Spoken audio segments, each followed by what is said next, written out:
मत हो जी परेशान, करो जी माथा बच्ची, निकलेगा समाधान, करो जी माथा बच्ची। अब छूटेगी जान, करो जी माथा बच्ची, मत हो जी परेशान, करो जी माथा बच्ची। मत हो जी परेशान, निकलेगा समाधान, अब छूटेगी जान, करो जी माथा बच्ची। माता बच्ची।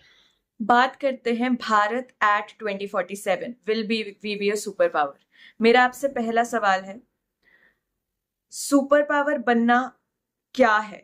सैन्य ताकत, आर्थिक शक्ति, वैश्विक प्रभाव या कुछ और?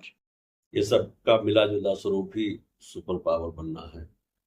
क्या भारत सच में सुपर पावर बनना चाहता है या हम बस शब्दों और दिखावे के पीछे भाग रहे हैं? भारत सुपर पावर बनने की जुस्तजू में है और बहुत जल्दी हम ये लक्ष्य प्राप्त करेंगे। पश्चिमी सोच से हटकर क्या भारत अपने ही नजरिए से सुपर पावर बन सकता है? अपने नजरिए से सुपर पावर बनने के लिए हमने आईकेएस को, इंडियन नॉलेज सिस्टम को अपग्रेड करना शुरू कर दिया है। अपनी शिक्षा व्यवस्था को इम्प्रूव करना शुरू कर दिया है। हेल्थ सिस्टम हमारे एट प्लेस हो रहे हैं। हेल्थ इंश्योरेंस सभी को मिल रहा है। मैन्युफैक्चरिंग सेक्टर और इकोनॉमिक सेक्टर्स अच्छा परफॉर्म कर रहे हैं। 6% प्लस की ग्रोथ रेट से हमारा देश वर्ल्ड को कॉम्पीट कर रहा है ग्रोथ रेट के मामले में। और ये सबका मिला जुला प्रभाव ये है कि by year 2047 we will certainly become global super power. हम अक्सर कहते हैं कि भारत की सबसे बड़ी ताकत उसकी युवा आबादी है। क्या हम उन्हें सही दिशा में तैयार कर रहे हैं? निश्चित रूप से शिक्षा का प्रसार काफी हो रहा है, लेकिन उसकी गुणवत्ता सुधारने की जरूरत है। और जो बच्चे बाहर ब्रेन ड्रेन हो रहा है पढ़ने के नाम पर, एम्प्लॉयमेंट लेने के लिए विदेश में सेटल होना चाह रहे हैं या वहाँ के लिए भाग रहे हैं, उससे हमारी बहुत सारी पूंजी भी साथ में जा रही है। उनको अगर हम यहाँ रोक सके तो निश्चित रूप से हम युवा के लिए बहुत अच्छा कर पाएंगे। और उसके एम्प्लॉयमेंट को लेकर भी भारत सरकार को एक्टिवली सोचना पड़ेगा। क्या आपको लगता है कि भारत की सॉफ्ट पावर जैसे योग, सिनेमा, दर्शन उसकी हार्ड पावर से ज्यादा प्रभावी है? यस, हमारा सॉफ्ट पावर बनने का लक्ष्य पहला होना चाहिए, हार्ड पावर दूसरा लक्ष्य होना चाहिए। और हम सॉफ्ट पावर में बड़ी आसानी से कॉम्पीट कर सकते हैं वर्ल्ड को। हार्ड पावर में भी हम कंपटीशन की तरफ बढ़ रहे हैं। सॉफ्ट पावर को कैसे बढ़ाएं?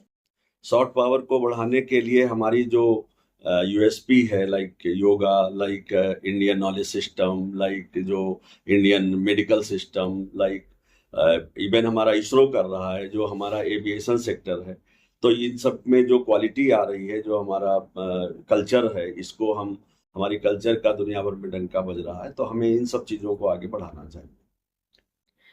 क्या शिक्षा और स्वास्थ्य में सुधार के बिना हम सच में नेतृत्व कर सकते हैं? नहीं, शिक्षा को प्रमुखता देनी पड़ेगी, शिक्षा का बेस भी बढ़ाना पड़ेगा और शिक्षा की गुणवत्ता भी बढ़ानी पड़ेगी।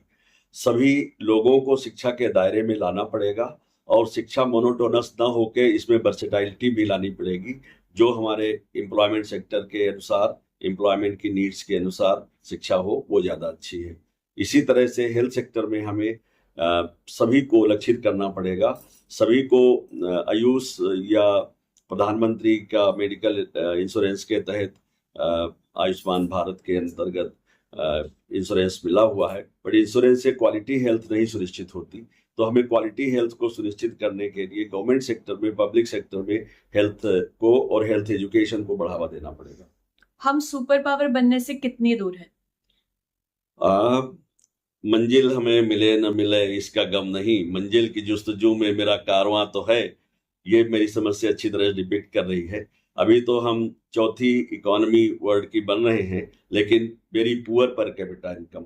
तो अगर हम मान लिया कि तीसरी बेस्ट इकोनॉमी भी वर्ल्ड की बन गए और यही पर कैपिटा इनकम रही, तो इसका कोई मतलब नहीं रह जाएगा। एटलीस्ट हमें पर कैपिटा इनकम $20 का लक्षित करना चाहिए, तभी कुछ बात बनेगी। तो चल रहा है और निश्चित रूप से हम ये लक्ष्य हासिल करेंगे। सुपर पावर बनने में सबसे बड़ी रुकावटें अभी क्या है? सुपर पावर बनने में सबसे बड़ी रुकावट ये है कि हमारी जो डेमोक्रेसी है वो फ्रेजाइल सी होती जा रही है। हालांकि ये डिविडेंड भी है, लेकिन इसमें एक कदम आगे चलो, चार जने हमें पीछे से खींचते होते हैं या उसका क्रिटिसिज्म करते होते हैं। हमारे नेता लोग विदेश में जाके हमारे देश की पॉलिसीज की और एक दूसरे की बुराइयां करते घूमते हैं। तो एक तो ये बात है। दूसरी बात है कि जो हमारे देश में करप्शन है, इसके इंडेक्स में हम बहुत हाई हैं। करप्शन को हमें कंट्रोल करना पड़ेगा, जिससे ग्लोबल इन्वेस्टमेंट हमारे देश में बढ़ सके। और तीसरा जो मैन्युफैक्चरिंग सेक्टर है, मैन्युफैक्चरिंग सेक्टर में हमें फोकस करना पड़ेगा। अगर हम वर्ल्ड में कॉम्पीट करना चाहते हैं फाइनेंशियली और इकोनॉमिक तौर पर, तो निश्चित रूप से हमें मैन्युफैक्चरिंग सेक्टर पे ध्यान देना पड़ेगा। चीन और अमेरिका के वर्चस्व के बीच भारत की असली स्थिति क्या है?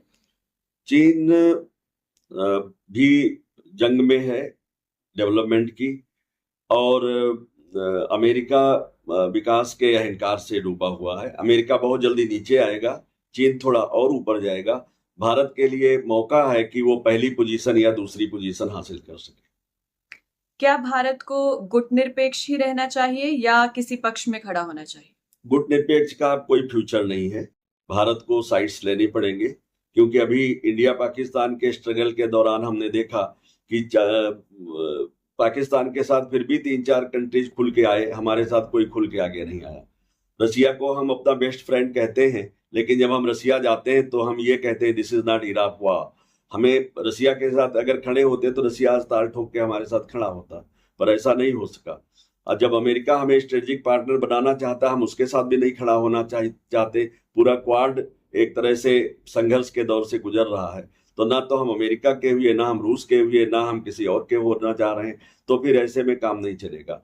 हमें फोकस तरीके से अपने को एक पक्ष में लेना पड़ेगा, जिससे हमारे साथ उस पक्ष के लोग कम से कम सुख दुख में खड़े हो सके।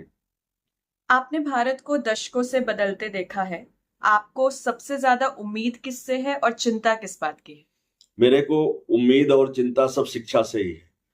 शिक्षा हमारी ग्लोबल स्टैंडर्ड की नहीं है। हमारे बच्चे अच्छी शिक्षा लेने के लिए विदेश में भाग रहे हैं, और उसके साथ में हमारे देश की hard earned lot of capital साथ में जा रही है। और अगर वही लोग उतनी पूंजी यहाँ रुक जाती तो शायद हमारी शिक्षा का भविष्य कुछ और अच्छा होता।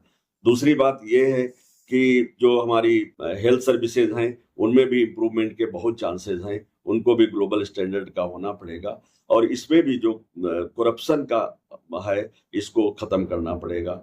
क्योंकि जब आयुष्मान भारत आया या दूसरे जो इंश्योरेंस सेक्टर है, वहाँ पर बहुत ज़्यादा करप्शन का शिकायतें मिल रही हैं, और इसकी वजह से आम जनता से क्वालिटी हेल्थ सर्विसेज दूर होती जा रही है। तो क्या ये हमारे सबसे बड़े लक्ष्य हैं अभी? निश्चित रूप से होना चाहिए, क्योंकि ये जो जिसकी सॉफ्ट पावर की हम बात कर रहे हैं, बिना एजुकेशन और हेल्थ के तो सॉफ्ट पावर भी नहीं बन सकते। क्योंकि जब आपका देश स्वस्थ होगा, जब आपका देश शिक्षित होगा, तभी आप सॉफ्ट पावर की बात कर सकते हैं।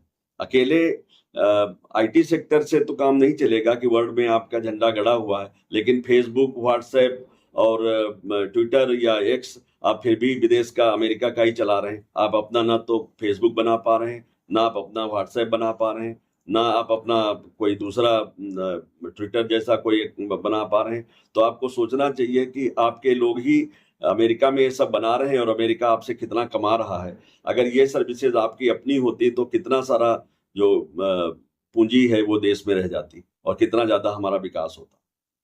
तो इस कॉन्टेक्स्ट में फिर आपके कंक्लूडिंग कुछ शब्द क्या होंगे? हमें जो नए सेक्टर्स हैं, जैसे अभी रेयर अर्थ की मिनरल्स की बात हो रही है, जैसे सेमीकंडक्टर्स की बात हो रही है, इनमें भी अपने को लाना पड़ेगा, क्योंकि इनके बिना आगे काम नहीं चलता। जब हम मैन्युफैक्चरिंग सेक्टर में फोकस करने की बात कर रहे हैं, तो सेमीकंडक्टर्स और रेयर अर्थ मिनरल्स को कल्टीवेट किए बिना, उनके हार्नेसिंग के बिना, उनको रिफाइन और अपग्रेड किए बिना हम आगे नहीं बढ़ सकते। Thank you.